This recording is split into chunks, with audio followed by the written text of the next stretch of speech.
Hello, my name's Claire, and what I'm going to be doing for you today is leading a presentation on curriculum design and school improvement, and how in some of our trust schools we have aligned this work with some of the things we've learnt from the International Schools project that we were lucky enough to be involved with as well.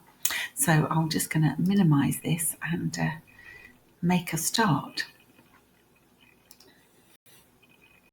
I'll just share my screen with you now.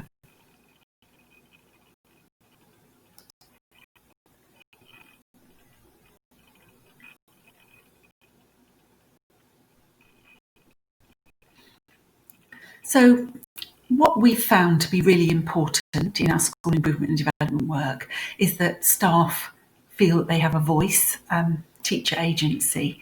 We want our schools to get better over time and ensure, of course, the best student-pupil outcomes in the widest sense, not just academic.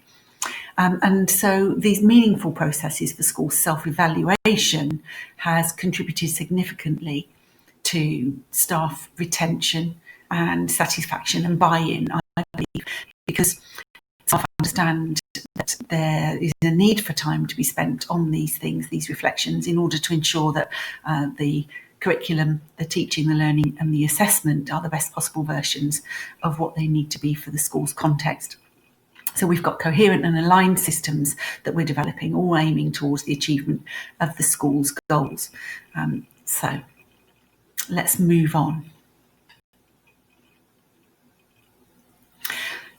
This is what I'm going to be aiming to cover, although it's understandable that I'm only skimming the surface. So dynamic school improvement becomes implicit in the institution if we approach it systematically, so that improvement is seen as a professional and a moral imperative for all staff in the school. And I think that if we can harness that teacher autonomy as well, that agency, it will improve retention and job satisfaction. And some of the latest research from NFER is indicating this. And of course, we have a great pool of talent of staff in our schools. So we're also thinking about teacher self-improvement as a core duty and a responsibility that they hold to the system, to the wider school system, as well as their own school. And we're trying to think about how we can incorporate instructional coaching based on the Jim Knight model as a really highly effective strategy for teacher improvement as well. Let's move on to this next slide, which shows some of these principles that have helped me to focus on school improvement over time in the trust schools, probably the last 3 years actually. Essentially, what is it that we want our pupils, our students, to have at the end of their time studying a course or a syllabus or a lesson sequence in the subjects that we're teaching? By asking this question, it helps us as teachers to begin to examine what's the purpose.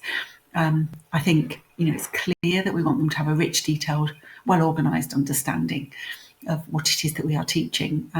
So I think it's important that we give knowledge a high status and the links between the facts, the information.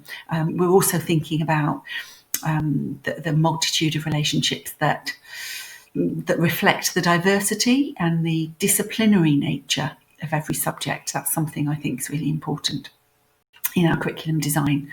But anything that we look at, that we read about, that we see, I think it's important to think about the Williams factor, what will it look like in my school, in my setting, in my subject, because you can't just wholesale adopt what's being effective in another setting or another school. So in terms of that first main and very large issue, curriculum, these are some of the fundamental principles I believe are important. And so, we have some big decisions to make. So in England, we're thinking about the vision, the culture we want to create, so that we're enabling all pupils, irrespective of their starting points, to flourish, to thrive, and develop the skills to be creative, critical, and independent thinkers in their own right. And this sets the basis from which lifelong learning can potentially grow. So where does all this discussion start and end? I'd like to talk very briefly about a specific idea called powerful knowledge that Michael Young came up with. I quite like it. The fact that it's the right of every young person to be able to learn about the best that's been thought and said, that this knowledge is the driver of democracy and of inclusion. We want all our learners to join that community of educated citizens, and powerful knowledge starts from the idea of equal citizens with an equal entitlement to knowledge, an entitlement which is not limited on the grounds of assumed ability or motivation or ethnicity or class or gender.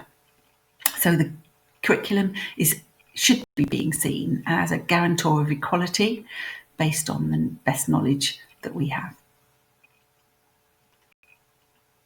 So moving on, I think we're really clear that knowledge itself is not the end point.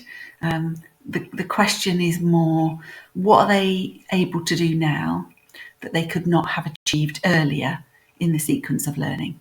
So if we're thinking about framing our curriculum design, it is to really put that effort and thought in at the front. To what extent has that thinking been done at the vision and then the enactment stages, what it's going to look like, the how, so that teachers and leaders have a really good grasp on, or a really good sense of understanding of how well the children are progressing from their starting points towards what it was that they intended. So the quality of the curriculum overall will hopefully be demonstrated by pupils moving on through the learning about whatever it was the teacher intended. So progression is firmly rooted in the knowledge that's being gained over time, but more than just a pub quiz curriculum. I also think it's important to introduce that notion of personal responsibility, that where pupils need to develop the skills of self-regulation in order to be able to learn effectively in the classroom and become increasingly more independent over time. They need to understand why learning is a two-way process. It's not passive, that their motivation and engagement are key. And for teachers too, are they clear about the parts they play in making this happen through all the choices they are making about their classroom practice and the routines that they implement? So on many levels, personal responsibility, I think. This slide shows some of these key questions then about that we need to ask about evaluating the quality of the curriculum. If you are serious about making it the best version of the curriculum for your school, then these are reflections of the leaders and eventually all the teachers, I think. Because the discussion is all, and then there becomes a coherence to that sense of direction. We're all trying to aim for the same things, even though in our classrooms it will be translated slightly differently. And of course, if we're thinking about what is progress and we're asking children to make progress as a result of the curriculum that we're putting in place for them, it's going to be many things.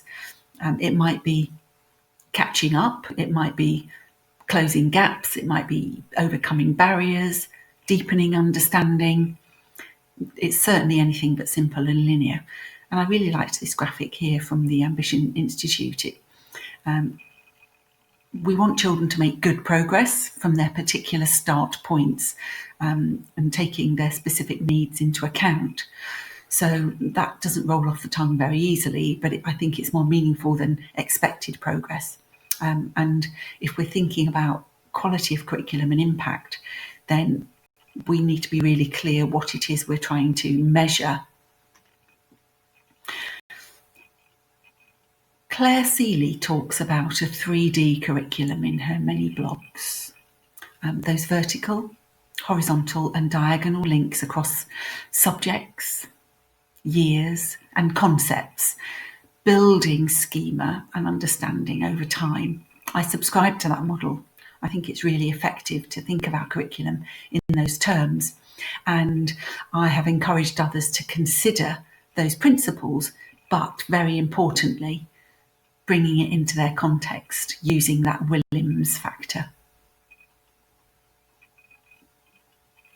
And once again, if we're thinking about fundamental principles for curriculum design, then it's really going back to some of the basics. And I liked this Stephen Tierney graphic with the 7 key points or principles to consider. If curriculum is our purpose enacted, then we need everyone in school to really understand and be aligned with what is our purpose. And so each of these 7 points, I think, in their own right, should inform that discussion. And we want to make sure that agency is clear for students as well as for teachers. And you can't develop or you can't use agency unless you are able to make an informed choice. So thinking about the strategies that you might employ based on your understanding of what works best, but also what works for you. So I think having this discussion with your whole staff is really, really important as part of your curriculum design process. So schools examining, thinking through, what do we believe, what do we value, and then deciding how do we implement those things into our curriculum design. So once again, if you're thinking about so what does it look like in my setting, in my context, in my subject, the importance of waggles, what a good one looks like, is also really apparent for me. We need to be transparent and unpick the standards that we are expecting. So I'd like to reference the importance of critique here, thinking about Ron Berger's work and the videos that you can find on YouTube about Austin's butterfly. I think they are really, really helpful for staff to be able to understand and unpick what it is we're trying to talk about. So that zooming in and zooming out, seeing the big picture, but seeing then the finer detail in terms of what does it look like in my classroom. So I think some of these principles are also important to bear in mind as part of your discussion, as part of the staff discussions around curriculum and decision making then. So once we know what it is that we want to teach and we've decided how best to teach it, how do we know if it's working? If children don't remember what we've taught them, then even the richest curriculum is pointless. So there's a quote, and I can't remember where it came from, so forgive me, but knowledge can't empower if it is forgotten. So we cannot create our curriculum without building in these opportunities, 1 and 2 here, I believe. So for curriculum leaders looking to really begin to build in those impactful evaluations into the curriculum, if they're thinking about the quality of their curriculum, it's certainly not about percentages or levels. But our senior leaders, our curriculum leaders, need to be thinking about curriculum design by unpicking or answering some of these key questions. You know, if you had a go at answering some of these, what might you discover? And then further, what evidence sources will you find to back up or verify what you are asserting?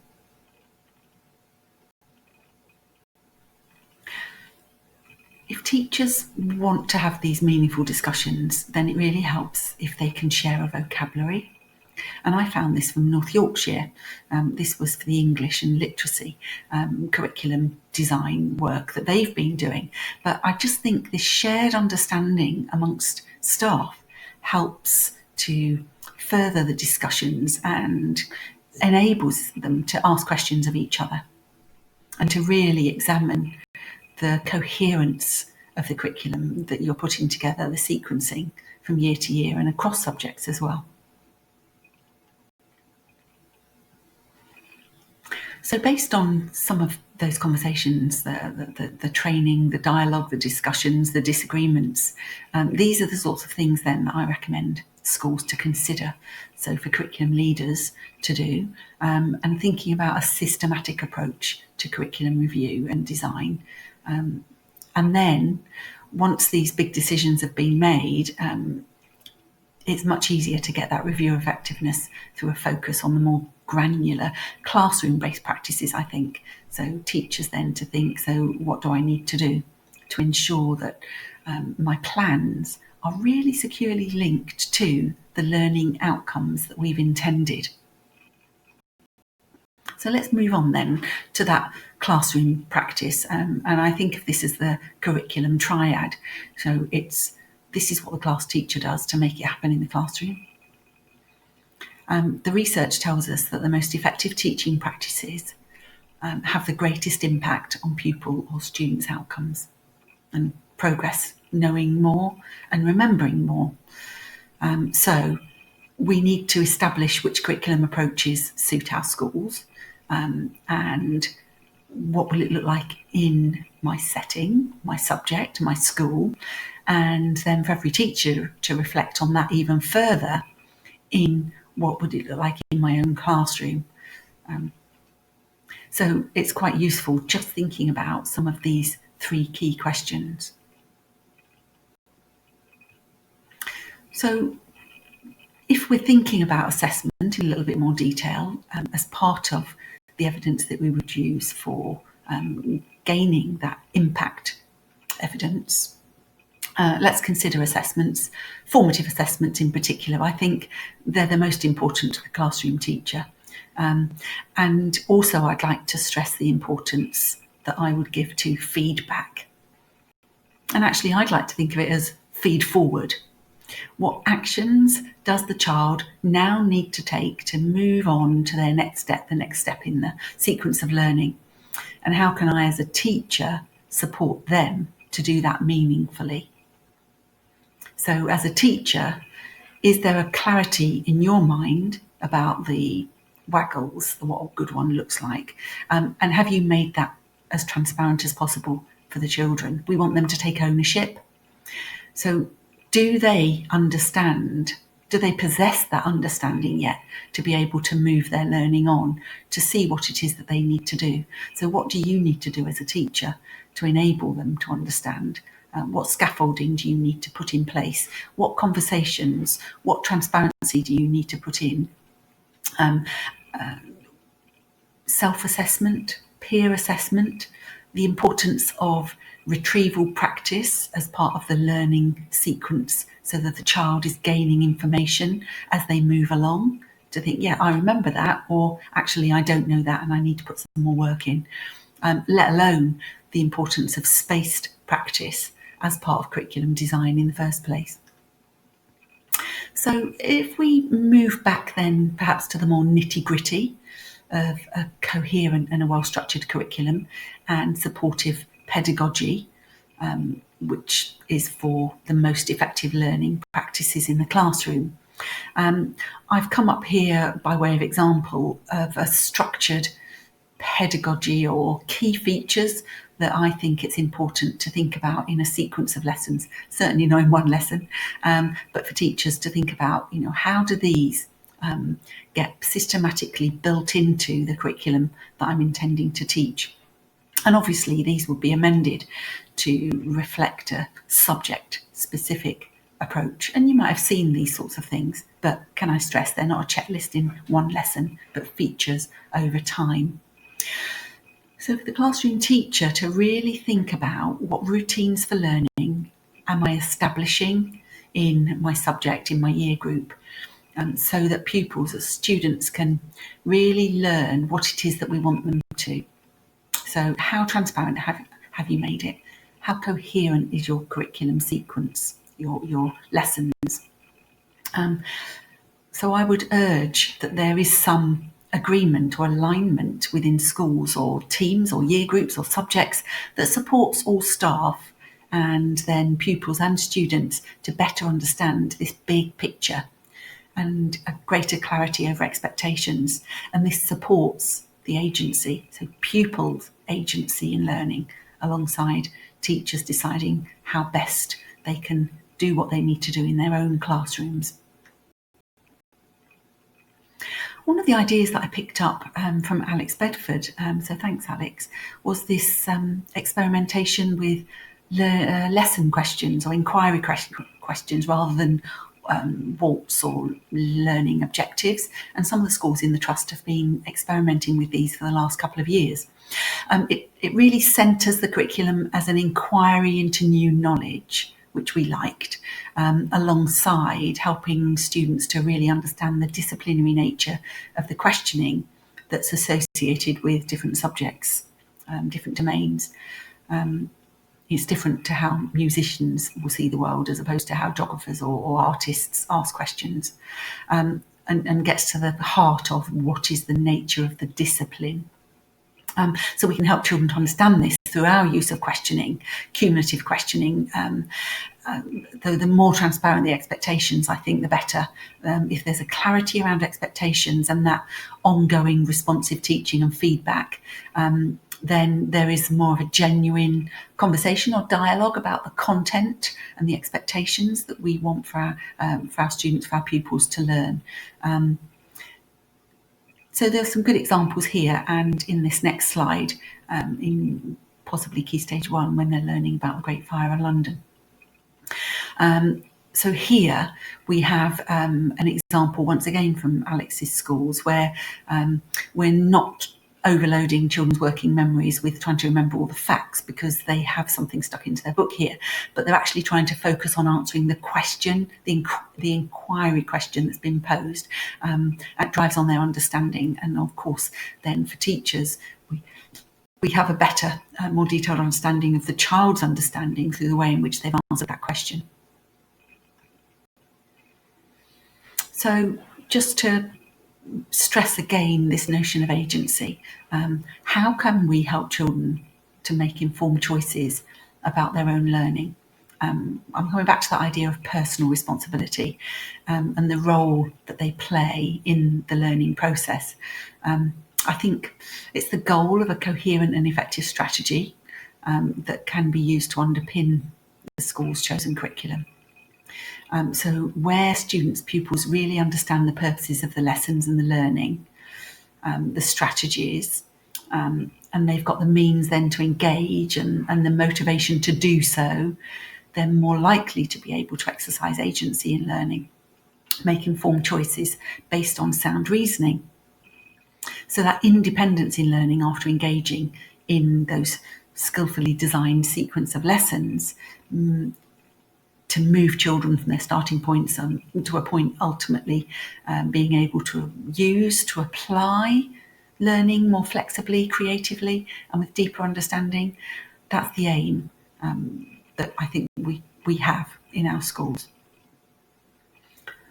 So personal goals for the pupils, learning goals for the pupils, engaging in those conversations.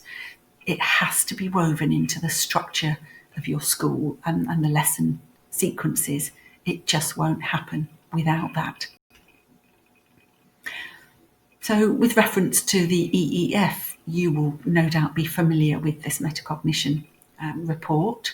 And these 7 recommendations here are really helpful. They underpin the achievement of a successful and an effective curriculum for the school, which is then enacted in the classrooms, built on the trusting relationships that are established and nurtured by staff with their pupils, with their students. And remembering as well that metacognition is highly specific, not just to the subject, but also within a subject. So it's not a separate or bolt-on series of lessons. So making sure that it's built within the cycle of the lessons. So as part of our involvement in Norfolk's International Schools project from September 2018, we had several staff, teachers, leaders and pupils visit some KED schools, Kunskapsskolan schools in Sweden. I went to India and the USA. And it was really interesting to us because of the principles of their approach, let alone the high outcomes that you can see here on this slide. So it's really difficult, isn't it, to try and understand, well, why are they doing so much better in their schools? What is it? And those visits helped us to research that. So following those visits, and you can see some photographs here from one of the Swedish schools, which take children aged 10 upwards. These are some of the key features of the KED approach that have influenced some pilot projects in some of our schools. And one of the real key differences is the coaching. So if I move on to this slide, you will see there are 4 key things, key principles that I want to talk about in a little bit more detail. And overall, the multi-layered approach in the KED schools.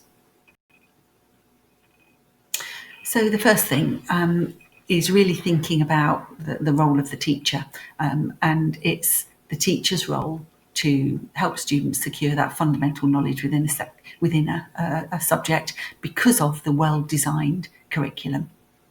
And alongside that, emphasising the self-regulation and metacognition.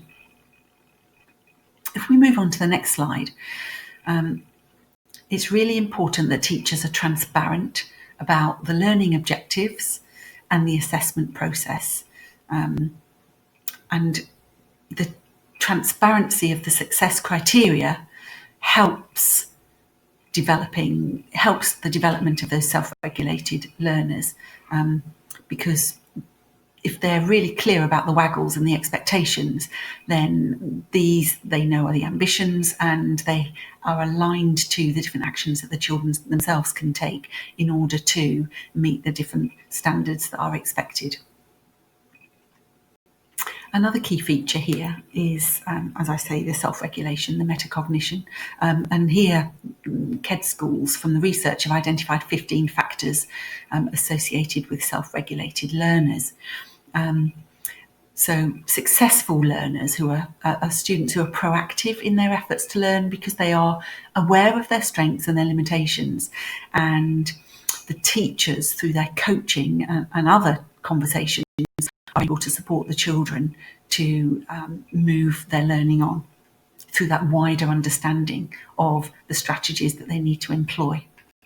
And then furthermore, there is time within the KED approach for pupils themselves to develop the different things that they need to work on. So, if they're not very good at maths, or if they really need to focus on their writing, there is time in what they call workshops where the students themselves have opportunities to work independently and see if they can improve once the teacher has clearly indicated to them and with them what actions they need to take.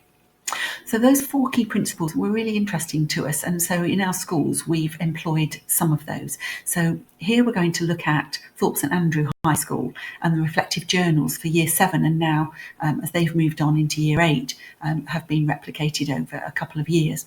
So we've tried to Williams it. A key approach is the reflective journal to try and build children's opportunities to reflect on their learning over time. So from 2018, it was really clearly set out that these are the sorts of things on a daily basis in your homework you will be doing when you get home. You will reflect on the learning and you'll start to draw links. And then in tutor time, there'll be opportunities to talk about these things. So here's some examples of what some students had started to make as notes. And they're only quite early on in the process because I haven't been able to get into school just latterly to update these. But you'll see here the progress that one student made from September in their science through to July, and the maturity that was developing. Still a work in progress, but interesting alongside what's been happening in the KED schools. And then this year, introducing this pass system whereby subject leaders have all contributed multiple choice quizzes or similar, so that students themselves, once they've finished a piece of work or sequence of learning or a unit, can go online and check their understanding, their knowledge, and then get some feedback on whether they need to practice again or do some revision in key areas. So it's all about developing children's understanding of how well they are doing alongside the waggles or the levels or the benchmarks that have been set for success criteria. Instructional coaching is something that we think is a really important tool, and so this year from September we're introducing it much more for our staff as something our teaching school is going to be introducing and training staff in all schools to use, but also then the importance of instructional coaching to use with students and with pupils. So in North Horsham, for at least the last 6 years, they've been identifying a day every half term, usually the first day back after half term, when the teacher meets with every single individual child for a 10-minute, at least one-to-one conversation to focus on learning goals, personal goals, ambitions, and what it is that child can work on over the next half term. And in Hillside Avenue, another one of the primary schools in year 6, they have similarly been introducing some of these coaching ideas. And of course, the difficulty is in finding time to fit in the personal coaching, but they would now also like to introduce these planners so that they can record the personal coaching and the children have a record of those. So these are some of the next steps that we've identified, and we're talking about maybe this blended learning approach now, a hybrid of in-class and out-of-class approaches. It's not flipped learning 2.0, but perhaps a more nuanced and subtle approach, planned approach that builds pupil and student agency for taking greater responsibility in their learning, for outcomes, and for achieving those learning and personal goals. This is what I set out that we want. This is what we want for all our children. And essentially, there's a huge number of references, readings, articles, and talks that have influenced the work that I've been doing. So I really hope that you found that of interest, and thank you for listening.